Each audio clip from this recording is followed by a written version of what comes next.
Okay, welcome everybody. This is, I think, our third Thursday. Soon I'll have to stop keeping track because I won't be able to remember. And before I introduce our speaker, I just want to mention the future third Thursdays. We have two coming up with speakers. We have Wes Zandberg on in our August presentation on smoke taint, might be timely. And then we have a presentation on nematodes, Kate, by Tom Forge, yeah. Tom Forge. Yeah. And then in October, we're going to do just an hour-long brainstorming session on priorities for the upcoming funding cycle for research projects, and followed by a November 3rd Thursday that will actually be a longer meeting because we need to actually set the priorities so that we can start the proposal that will need to be submitted early next year. So those are super important meetings. I know that October is harvest, so a little difficult for people, but by the end of November, we should be able to really sit down and hash things out. And that's really important. That's the work that this R&D committee does. And so if you have colleagues who are interested in contributing to that, make sure they know that that's what's coming up. And hopefully they'll join for that. And so I'll introduce our speaker. I just had a lesson in how to pronounce his name. He's a professor at UBC, Simone Castellarin. He's the Canada Research Chair in Viticulture and Plant Genomics. And now I'm going to mispronounce all the other words. As well as the Associate Director of the Wine Research Centre. And he's speaking on the impact of deficit irrigation on grape and wine quality. So welcome, Simone. Thank you very much, Kathy and Kate. I will share my screen. Let me know if you can see it. Okay, is fine. Can you see my screen? Yes, perfect. Okay. Well, thank you very much for this opportunity. It's actually a pleasure to talk about some of our work as well as some of others people's work in the context of managing irrigation or managing deficit irrigation on grape and wine quality to achieve or to manage grape and wine quality.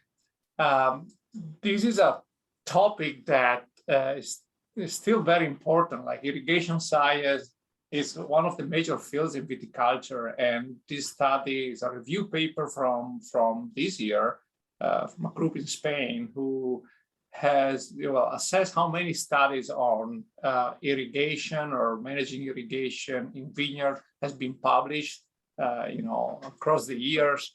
The study started in the 60s, and here you can see how they grew exponentially, and still they will keep growing trajectories that they will still keep growing in the 2020s. Here, obviously, the number stops, in 2020, but we can expect in the next 9 years there will be an even higher number than the previous decade.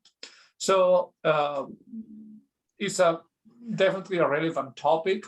A topic that we have been investigating a lot, but I think there are still a lot of things we don't know and we keep doing. And one of the reasons why some of the reasons why this topic is still really relevant for viticulture and wine production is that, climate change is increasing drought events in different wine regions. So even regions where irrigation was not necessary or not recommended, now they are suffering from more severe and more frequent drought events. So irrigation science became important to manage yields and quality in those regions. Irrigation or the lack of irrigation, water deficit affect the quality of grapes and wine. And we know wine is mostly about quality. As growers and winemakers, we want to achieve the highest quality as possible. So tuning water in order to maximize our quality is a goal for many wineries and many wine regions. And also, water is a limited resource, and the use of water in agriculture, is intense, but at the same time has an impact on the environment and the sustainability of our production. So ways to reduce or optimize the water usage in the vineyards are actually ways to improve the sustainability of grape and wine production. Our laboratory have been working for probably 10, 15 years on strategies to manage water in the vineyard that and how these, particularly how these strategies affect the quality of the grapes in vineyards and the quality of the wines we produce from those grapes. So our major focus is to study how we can, or how drought events or water deficit or irrigation levels that are suboptimal, and I'll explain them later, actually affect the composition and the quality of grapes and wine. And today I'm going to present most data from our study, but also summarize results of other people. Water deficit. So when the plant experiences, a lack of water, we can say goes under water stress or water deficit, and these affect obviously the growth of the plant, what we call the vine physiology. The first response is actually that the plant has when experience some lack of water in the soil is to reduce the transpiration of the water from the soil into the atmosphere, as well as by reducing the transpiration. For reducing the transpiration, basically closes the stomata, that are these organs in the leaves that allow the plant to exchange gases, so to take CO2 from the atmosphere and release water from the plant. And so by closing these organs, obviously also we reduce the photosynthesis. So one of the first events when the plant experiences a lack of water is reducing the photosynthesis, the fixation of carbon, and the production of sugar. But as a consequence, we have a limited growth, a limited yield, particularly when the stress becomes severe. But we also know that when the plant is experiencing stress, water stress, there are also changes in the composition of the fruit. And this is obviously very important for us, as our goal is to produce high quality wines, and we want to understand how this situation affect the composition and the quality of the fruits and the wines. We do know that these responses to lack of water or drought change among the varieties. Some varieties they tolerate more stressful situation than others. They might change depending on the environment where we are. So if we are in wine regions with very high temperature, hot weather, versus if we are in warm or mild, just warm or mild climates. It also changes depending on the severity of the water stress and water deficit that is experienced by the plant, as well as when this occurs during the phenological growth or stages of the plant. So if the stress occurs early on during blooming time, or during early stages of fruit development versus late stages of fruit development. And during this talk, I'm going to present some of these situations and how they affect the quality and the yield, as well as how we can deal by managing irrigation with these situations. Well, an important aspects to consider when we talk about irrigation and when we talk about deficit irrigation or water deficit, those are terminologies I'll use a lot today, is that deficit, irrigation might have or let's say the lack of irrigation, water stress might have indirect effects on the quality due to the effect that water has on the growth of the berry. And I'll clarify this now. Like when we have a lot of water available, the plant tends to push more water into the berry, and therefore we can expect bigger berries. When we have less water available, the plant reduces the size of the berry. Because many compounds that are important for grape and wine qualities are actually synthesized in the skin, so the peripheral layers of cells of the berry, what we can expect when the berry grows inside because of abundant water or abundant irrigation, or due to irrigation or abundant rains, is that some of these compounds will be diluted because, these compounds synthesized in the skin will be diluted because when the berry grows, there is the surface to volume ratio decreases because the volume grows proportionally more than the surface, and so we have a dilution of important compounds that are produced in the skin. What this means is basically that in varieties like the red grape varieties that produce phenolics and accumulates color in the skin, when we have a lot of water available and the berry grows, I would say too much, well, then we can dilute a bit this color as well as dilute other important compounds for quality like tannins, etc.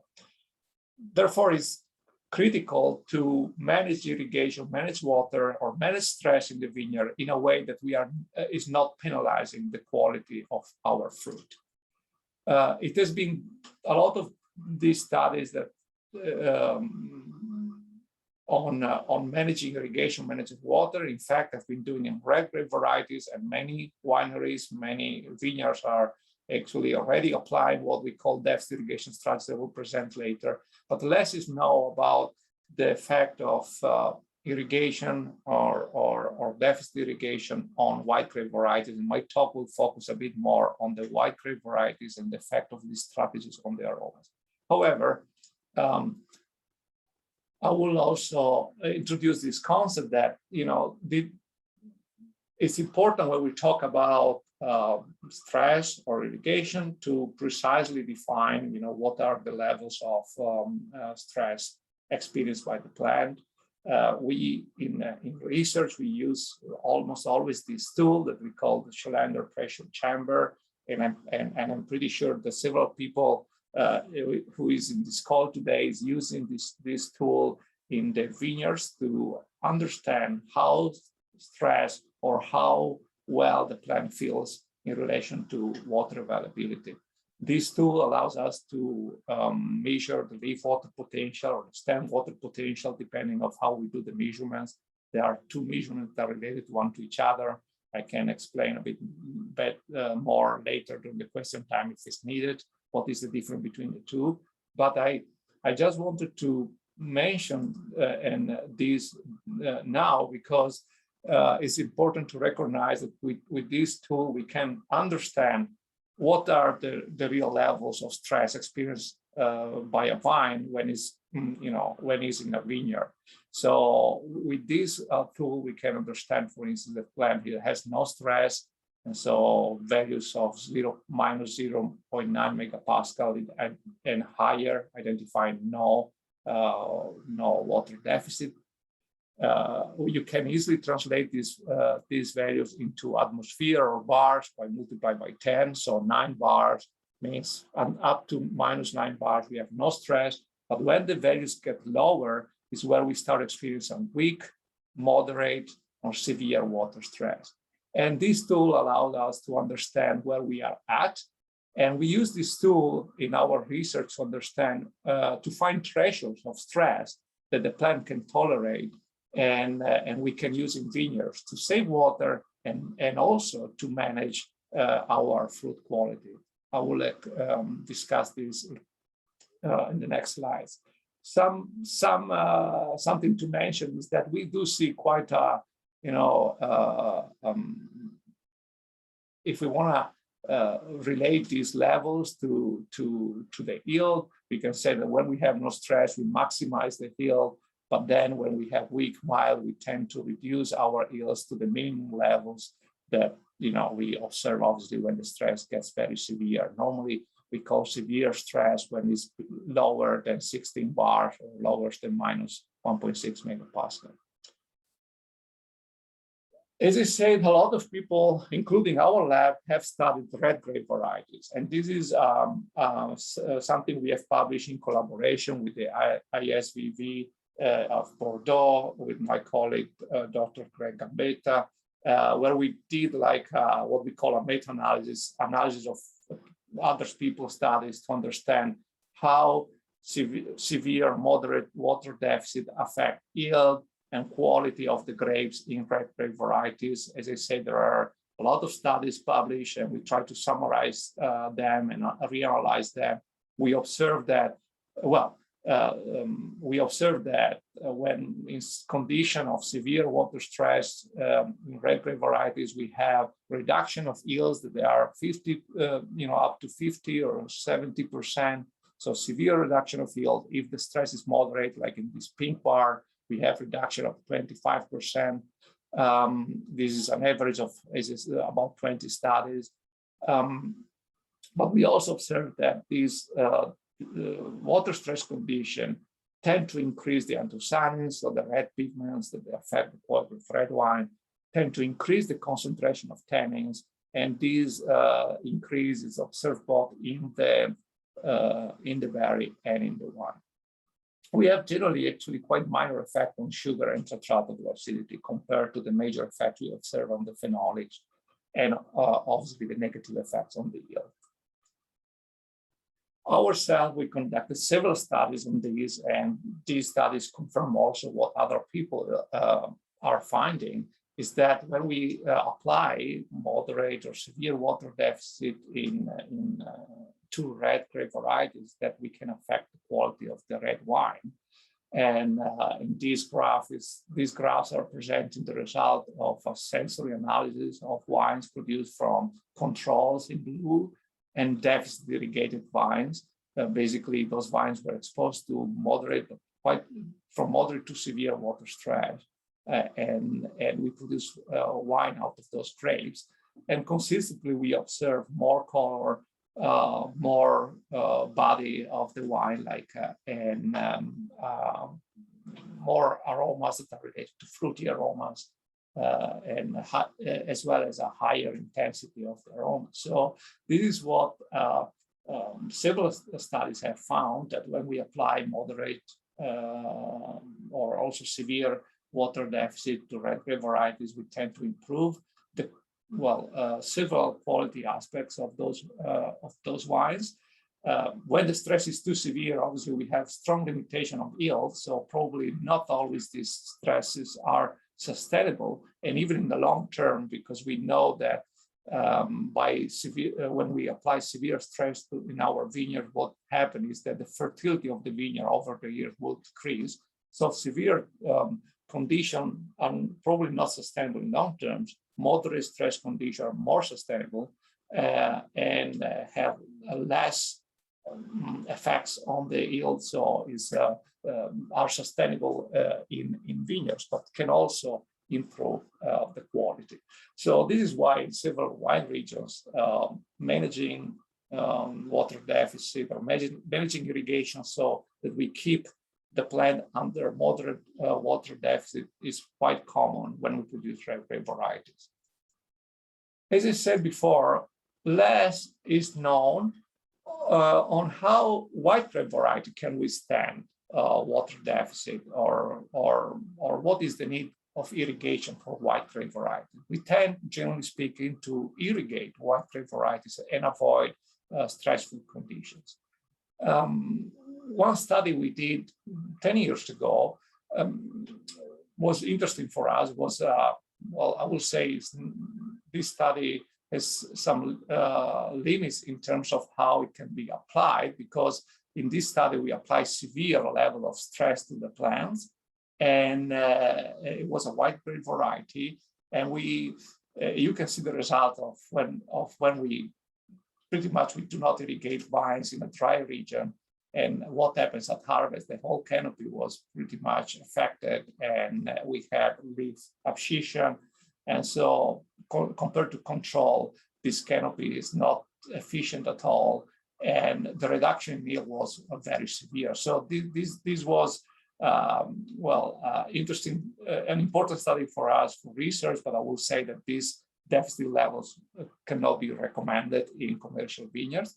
However, what was interesting for us was the results on the aromas of these grapes, because we focus on profiling all the aromas produced in the grapes, and we observed that some important ones that we call terpenes, that are a group of compounds that affect the quality of wines like Riesling, Muscat, Gewürztraminer, Viognier. These compounds were increased by this severe water deficit condition.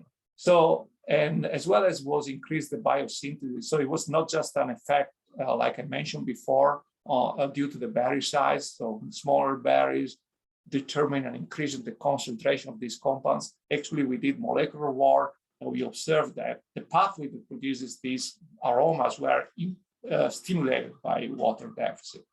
So we thought, oh, this is an interesting result. Maybe we can think about some less severe strategies to manage water deficit in vineyards, so we can stimulate the production of aromas. And so this is where, this was actually this idea was stimulated by the fact that when we produce wines out of these of these grapes, we observed that these wines were the composition was different between wines produced from controls, where irrigated vines versus deficit irrigated wines, and basically the wines produced from deficit irrigated wines had a higher concentration of several of these terpenes, of several of these aromas. These aromas are floral aromas, fruity aromas, so there are positive aromas also for the varieties that we were analyzing at the time.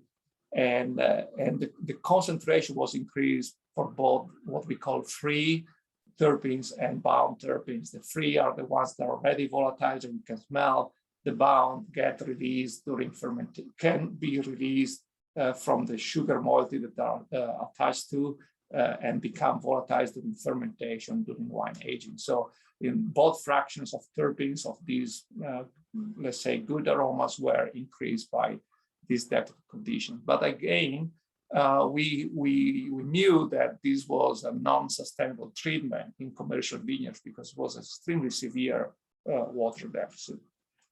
But this gave us the idea of thinking on developing irrigation strategies that will allow some or will manage some moderate stress in the vineyard without strongly affecting the yield, but that could potentially, besides saving water, also stimulate the production of these aroma. And we thought we could test those strategies, that are often used in red grape varieties, also in white grape varieties. And these are studies that we started in 2015 in the Okanagan Valley. This is a vineyard in Black Sage Road, a Viognier vineyard. It was a collaboration with the Wine Research State. We had a small grant from NSERC. I say a small grant because it allowed us to study only 1 year the effect of these irrigation strategies on the grapes, grape composition, in particular in the aroma. But gave us some interesting results that allow to follow up in the next studies that are gonna present. So what we did in this trial is that we manage irrigation so that we keep, and you can see here the water potential, so the measurements with the pressure chambers, we keep leaf water potential around 1 for the controls. This is a standard irrigation strategy of the winery, but our irrigation treatments were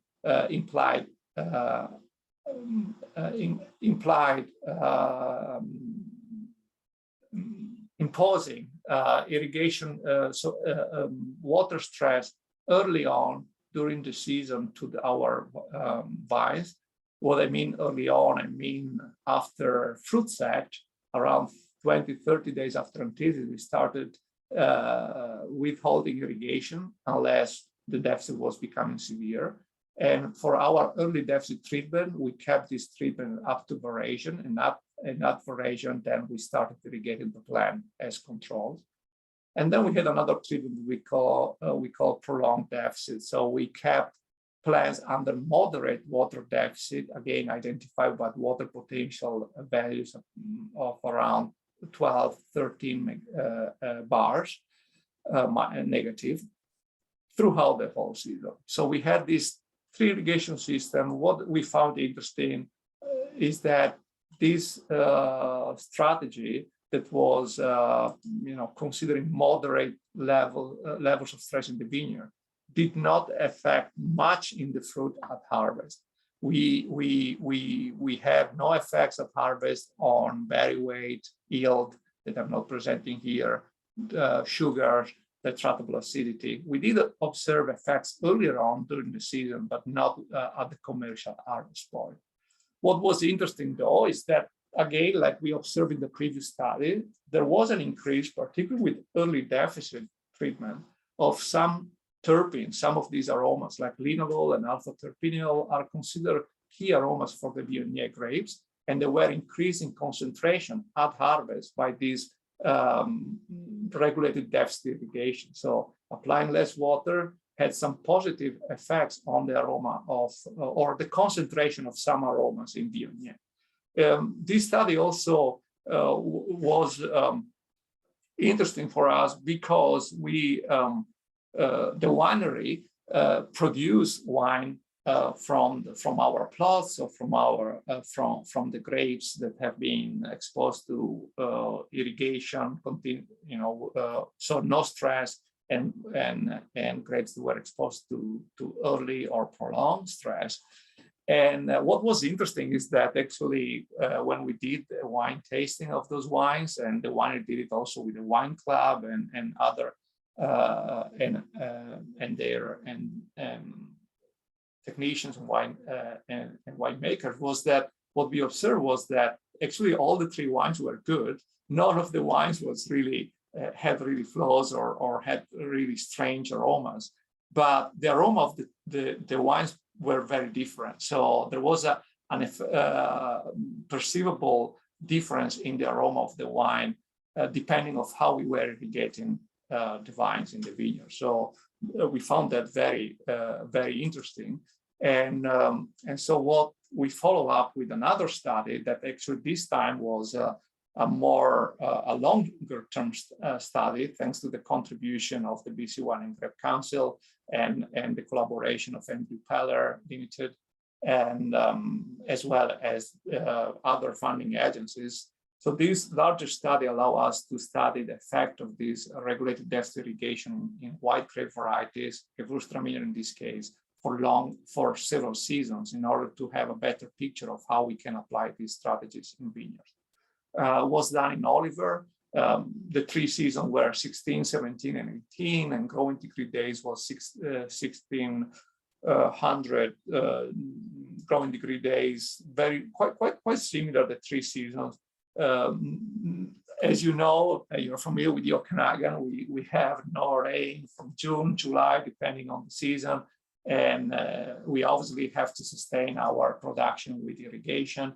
Our goal was to understand how we can impose new irrigation strategies and how these new irrigation strategies might result in the quality, so what will be the effect of this irrigation strategy on the yield, but also our strong focus was on the aroma of the grapes. And here I'm presenting our what were the irrigation treatments we have developed and assessed. Well, the control was the strategy that the winery was applying in the vineyard, and is actually a strategy that implies no stress, because the average water potential was 8 bars, throughout the season is actually a good value, because higher value will identify a lot of water, but this is just at the border between no stress and potential some mild water deficit. But our treatments were what we call early deficit. Again, we were imposing moderate water deficit carefully before veraison and then irrigating after veraison. Late deficit was the opposite, well-irrigated plants before veraison and then imposing moderate deficit after that. And then what we call prolonged deficit, just keeping the plant under moderate water deficit for the whole season.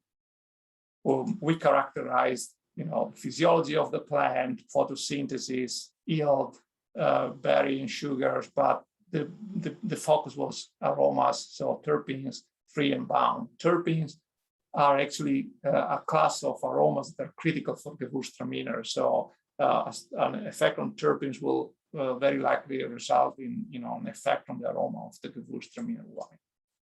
I will not focus and present much of the results. It's actually, I'm going to the end of this talk. I will just highlight some of the results, and we can neglect the graph. If you are interested in these graphs, we can go back during the question time and analyze them. But our irrigation treatment, across the 3 years resulted in saving of water, obviously, because we irrigate only when the plant is reaching a certain threshold of stress.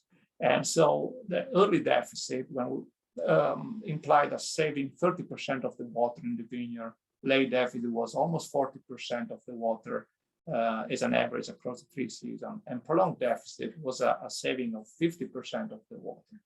So now, how this moderate stress level result in changes in the physiology of the plant and the gas exchanges? Well, I will say that they do affect this. Even if we call it moderate stress, there is an effect on the photosynthesis and the physiology. So the moderate stress resulted in actually a 50% reduction in photosynthesis when the plant was stressed. So now the question is this 50% result during those 2, 3, 4 weeks of stress, or 5, because when we had prolonged stress, it was actually for 2 months and more. Will this result in decrease in yield, decreases in the quality of the grapes, sugars, as well as long-term changes in fertility? We did assess for 3 years what was the fertility of the buds in the vineyard and how this moderate stress we were applying will affect that. So I'm presenting now some harvest data and just highlight what were the major results of this study. So the first major result was that early deficit and prolonged deficit reduced yield and significantly. But the late deficit, the one that we apply only during ripening time, had across the 3 seasons no effects on the yield of the vineyard. That is a quite interesting result, because it means that basically this moderate water stress, if there is will have an effect on the quality, well, doesn't penalize the quantity. That is also important when we manage our productions. Another interesting result is that we did have a reduction in sugars when we applied this moderate water deficit throughout the season, prolonged deficit. But when we have the deficit applied after veraison, we had no significant effects on sugar and tetraptable acidity. So again, is what we call moderate level of deficit, carefully managed in the vineyard, did not result in major effects on sugar and ripening of the grapes, let's say, if the deficit will apply after veraison. But what we found, again, confirming our hypothesis and interesting for from a production standpoint, is that again we saw that some of the key terpenes, some of the key aroma of Gewürztraminer were increased in concentration when we exposed the plants to some moderate water deficit, and particularly the significant effect was consistent when we apply with the moderate level of deficit applied after veraison, so during the ripening period. And we increased geraniol, that is the major terpene that floral aroma of Gewürztraminer, as well as citronellol, another very important floral aroma of Gewürztraminer. So we found this very interesting, as well as we found, though, that the bound fraction, so those aromas that are attached to sugar and they can be released only during fermentation or during aging, were actually not significantly affected. They were kind of consistently higher in concentration, but never significantly. So we had no effect on our treatments on the bound volatile fraction. So this leads to some conclusions. I want to wrap up this long, probably conversation over irrigation and deficit irrigation about the effects of deficit and regular deficit irrigation on the grape production. So first of all is, yes, we know water deficit affects canopy size, leaf photosynthesis, and reduces yield. We actually know that it might result in a different fruit composition that not necessarily is negative. In some cases, for red grape varieties, can be quite positive. However, water deficit has these reductions in berry size, yield, and canopy depend on the severity of the deficit. So how severe is the lack of water, and when this is experienced by the plants. And therefore, if we develop regulated deficit irrigation strategies, we can actually reduce, so we can apply carefully some stressful situation in a vineyard that is, we call moderate. And by doing that, we can save water. In our case, was a 30–40% saving of water compared to the regular or the standard irrigation strategy. And without affecting significantly yield, again, if we were targeting this 13-bar threshold, and if we were doing that after veraison in Gewürztraminer. And so regulated deficit irrigation can be used not only for red grape varieties, but potentially can be used also for white grape varieties as a strategy to reduce water usage and increase some of the grape aromas. And therefore, we can manage quality of grapes and wine also in wine grape varieties by tuning or by playing with water in the vineyards. I will also mention before the end of the seminar what we are working on very briefly. We do know that different varieties respond differently to stressful situation or to irrigation. And so it's important to develop thresholds of stress that are specific for varieties. Not all of them respond the same way. And so this is what we are kind of doing, exploring other varieties like Pinot Noir or could be Pinot Gris. So extending our knowledge about what are those good thresholds for different varieties. Determine what is the relationship between the canopy response and the berry quality and the berry growth, because we know that varieties, and it has been characterized for years, how different varieties respond in terms of photosynthesis to water stress.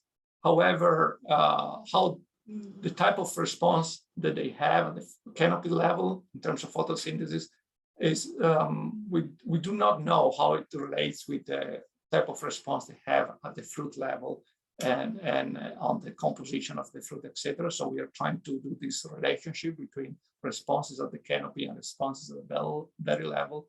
And also, I think a very relevant topic now, and I know several institutions are studying this, is how drought events or regulated deficit irrigation affect the production in different climates. So if we have a heat wave, is actually a stress plant,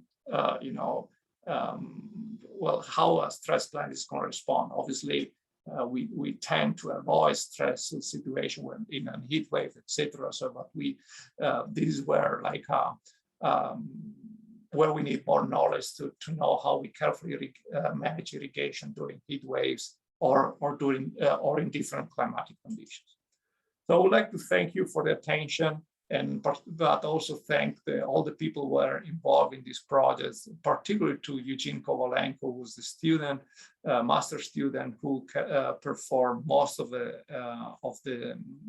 Gewürztraminer study in the Okanagan Valley, but also the BC Wine Grape Council and our industry collaborator, Andrew Peller, and MRS Vineyard Services, who have strongly supported our study. Thank you very much for your attention, and please, I'm happy to answer any question. So if you have a question, can you unmute yourself, and Kate and I will try and catch you and call on you.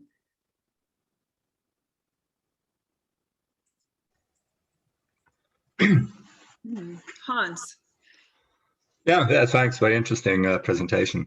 I mean, you brought the heat wave up just at the very end. And I mean, this brings up a few interesting questions in terms of strategy, but also in terms of what other tools do we actually have to determine the amount of stress more on an ongoing basis. I mean, the leaf and stem water potential are fairly laborious processes. Yeah.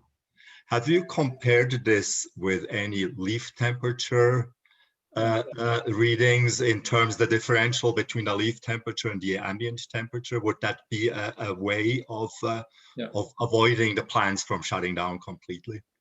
Yeah, Hans, this is a good point. Like we know that this tool is very precise, and we like the tool, but it can be laborious and not always easy to handle, particularly in large surfaces. Well, a lot of several studies have been done, right, to correlate the temperature of the leaf in relation to the air temperature, and particularly to take those measurements with thermal cameras from a drone or from remotely, basically. And I will say that I saw some interesting results, some interesting paper published on that. I think the best will be always if that's somehow calibrated with some plant water potential measurements. So maybe some calibration using a pressure chamber of the algorithm that gives you the stress level based on the temperature of the leaf. But I definitely we have definitely seen more studies published on that. And I also saw, well, in my experience, at some conference, some wineries that they do use that tool for managing irrigation. I'm not sure how common it is. I mean, at this stage, and how easy it is to also have that technique in our vineyards. Because obviously there are also challenges in using it, but definitely is one promising technique. James.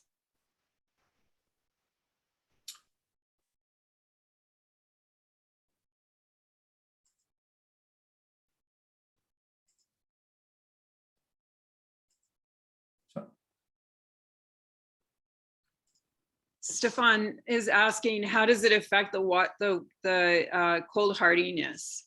Yeah, okay.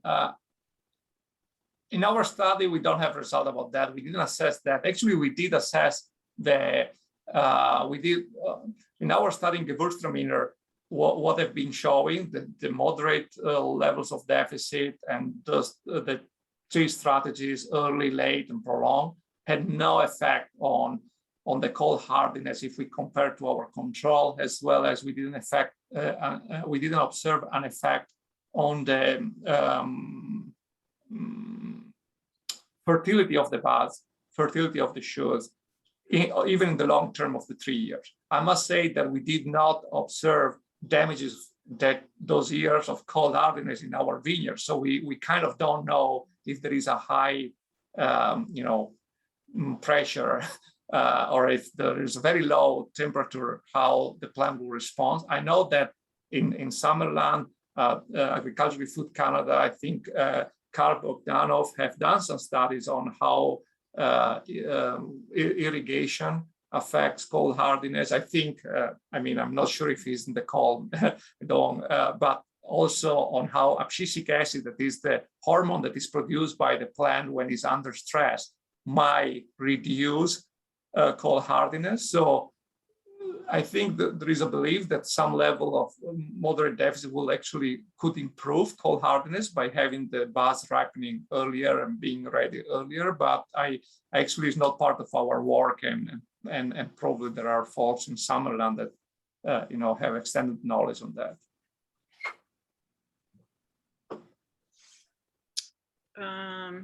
I don't see other questions. I think that I know from my part, I would be very interested in the impacts on other varieties, and specifically on, like from your mention of abscisic acid, on how various irrigation regimes might impact disease pressure on Pinot Noir and Pinot Gris, right? Because that's a major issue that we tend to have. Yeah. Just commenting on that in 2 words, yes, it's interesting. There are some beneficial effects of moderate deficit we can forecast because of the reduction in the in the canopy size, and this is how wineries are using regulated deficit irrigation often, and also the cluster compactness. We also observe in some of our studies there is a powdery mildew on cluster being more frequent on controls than in regulated water deficit. But yeah, it's the variety response is definitely an important thing to follow. Yeah. Jose has a question. Yeah, thanks, Kathy. I mean, you kind of introduced the subject. I mean, my question is about, what do we know about what deficit irrigation means to biotic stress? I mean, you touch on powdery mildew, which I think is something that we can measure more. We know, more vigor, more younger leaves, you are more subject to powdery mildew. Even botrytis, you can create this microclimate if you have a very vigorous vines. Any idea or any studies on other issues we are, more like, for example, viruses or things that the vines are under stress already? So what is under, I haven't seen too much done on that, but I think it's something interesting. Yeah. Well, this is actually a very important point, Jose. And actually, there is a study from Dr. Alexander Levine, I think, that was recently published about the effect of deficit irrigation strategies on virus-infected on red blotch, red blotch, exactly, right. And actually, the title says deficit irrigation is not a good strategy. I don't remember the title, but they see a negative effect of this strategy on virus-infected. So this is actually definitely something to consider. And in fact, when I did mention interaction with temperature, but actually another very important point is interaction with biotic stresses. And how how important it is. What is the relation? So can we apply those deficit irrigation? I must say one thing that it's important to study, and we do have to study. It's also important to acknowledge the deficit level we are applying.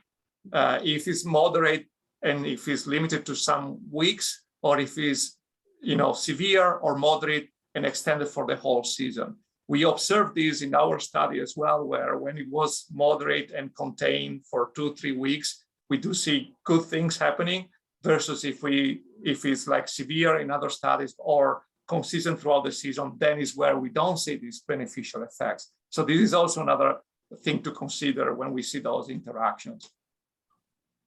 Thanks.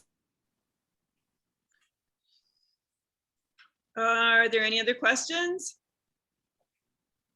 Tom, have there been many studies documenting effects on RDI over multiple consecutive years? Do you think that reduced irrigation treatments that have minor negative impacts in 1 year end up having more negative effects when applied over multiple years? Yeah, so again, a very good point. And in our case, we studied 3 years. That was quite, compared to other studies, having the assessment of the fertility is quite comprehensive. They did observe, not many studies have long-term and careful assessment of the effect on, over the year, but there are some, and this is why I mentioned before that in some cases, severe, moderate to severe, prolonged, moderate to severe water stress have seen a decrease in fertility of the plant over the years. I also would like to, again, go back to the fact that the moderate levels we are talking here about is something similar to what in many wine regions is experienced, every year, like in France, where irrigation is not used, or in different wine regions, we do observe situations that are not optimal for the plant and might reduce photosynthesis. However, the sustainability of production, occurs across the season. Just to say that, just to stress the fact that it has to be carefully managed, and we have to know that we cannot push too much on the stress. And one last question, can we rely on ground wetness sensors to manage our irrigation? This is okay. I should know the answer, but I mean, okay. Yes and no, it depends how you are good. I think how our experience in our studies, when we tried we had actually ground sensors, and we do see how, the soil gets more dry when we do not irrigate, but we found sometimes quite challenging to relate the level of the measurement in the soil to what we were measuring on the plant. And I think it depends a lot of your experience in the specific soils you are in your specific vineyard, and maybe calibrating with your measurements, so you tune somehow those values to your experience in your conditions, because not always it's straightforward. Well, we can see how the soil gets dry over the time if we don't apply water, but being able to target very good values that we think they are related to what the plant is experiencing is not always straightforward. So definitely those sensors are good to understand, our vineyard, how stressed it is, if we have to apply some water, because we can forecast that the plant is getting stressed because of those values. But the tuning sometimes is, I feel from my limited experience that requires some, experience in the condition you are at. Great. Yeah, I mean, I think the lesson is that RDI requires monitoring. Like it's not a formula that could be used year after year. You need to keep an eye on your plants, right? So yeah. I think that there's a lot here that stimulates ideas for future research. So please make note, industry people and researchers, on suggestions when we go to set our priorities, because I think there's a lot of questions coming up. And thank you, Simone. Oh yeah, and thank you. I just want to add, feel free to reach me, if you have a point that you think they are critical for the future, for future direction. I'm very open to, learn what are concerns from the industry. Thank you. Thanks. And the video of the recording of this will be available, but Simone, you can make your PowerPoint available as well, probably. Absolutely. Yes, I'll make a PDF and make, and send to you. Yeah, absolutely. We I'll can send that study out. the graphs, right? So a couple of announcements that we'll finish with. Mehdi Sharifi has offered a tour of a cover crop demonstration next week, and the information is here, July 21st and 22nd, in 2 areas of the Okanagan. So that's coming up. Kate, do people have to register or just show up? So Mehdi asked if you could just send him an email if you're planning to come to one of those, and his email address is there. We're going to send this out with the package post-meeting today. Awesome. Okay, so there's that. This afternoon or this evening, there's a virtual town hall on regenerative agriculture